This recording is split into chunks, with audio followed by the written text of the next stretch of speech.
Assalamualaikum warahmatullahi wabarakatuh. Perkenalkan, nama saya Siva Regita Wiritanaya dengan NIM 0517011167 dari Program Studi Sistem Informasi UPBJJ Jakarta.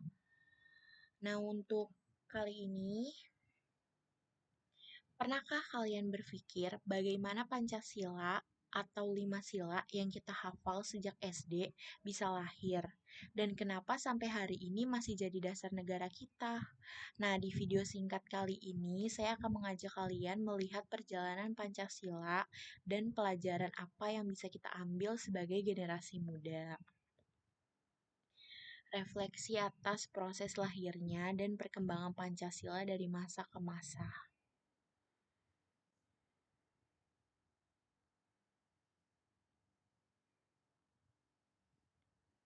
Nah, ini untuk pendahuluannya.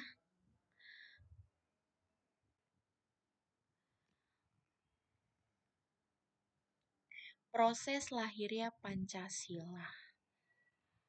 Pancasila tidak datang begitu saja.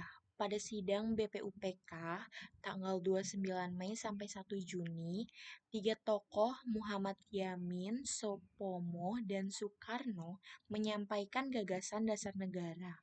Pada 1 Juni, Bung Karno mencetuskan, istilah Pancasila dan tanggal itu kini kita peringati sebagai hari lahir Pancasila.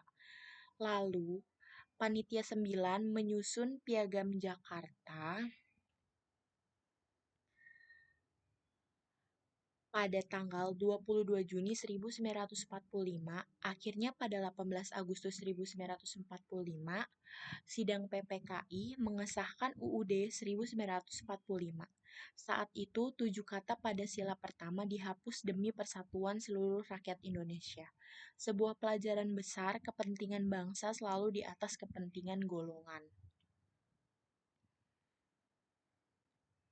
Perkembangan Pancasila dari masa ke masa. Setelah merdeka, Pancasila terus diuji. Di awal kemerdekaan, ia menjadi pemersatu saat agresi Belanda dan pemberontakan dalam negeri. Pada era RIS 1949 sampai 1950, bentuk negara sempat berubah, tapi Pancasila tetap menjadi dasar.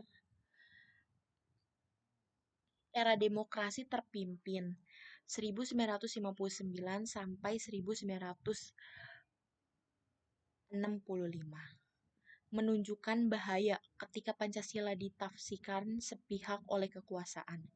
Era Orde Baru menjadikan Pancasila sebagai asas tunggal ekonomi tumbuh, tapi demokrasi tertekan. Setelah Reformasi 1998, Pancasila ditegaskan sebagai ideologi terbuka yang harus terus hidup di tengah tantangan globalisasi, hoax, dan polarasi digital.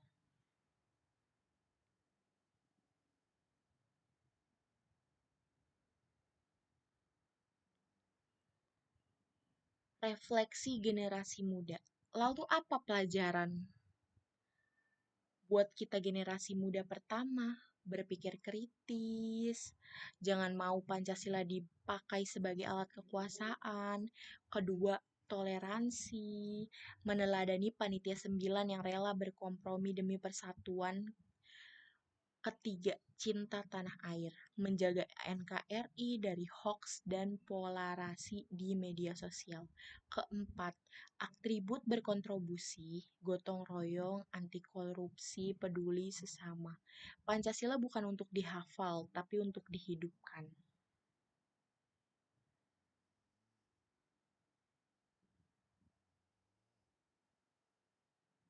Nah, ini seperti yang sudah saya bilang tadi. Kesimpulannya, sejarah Pancasila dari sidang BPUPK, Piagam Jakarta, PPKI, hingga perjalanan dari awal kemerdekaan RIS demokrasi terpimpin Orde Baru, menunjukkan bahwa Pancasila adalah ideologi yang lahir dari musyawarah kompromi dan kecintaan pada tanah air. Tugas generasi muda hari ini bukan menghafal Pancasila, melainkan menghidupkannya. Mari kita jadi generasi yang tidak hanya tahu Pancasila, tapi juga menjalankannya. Terima kasih. Kurang lebihnya mohon maaf. Wassalamualaikum warahmatullahi wabarakatuh.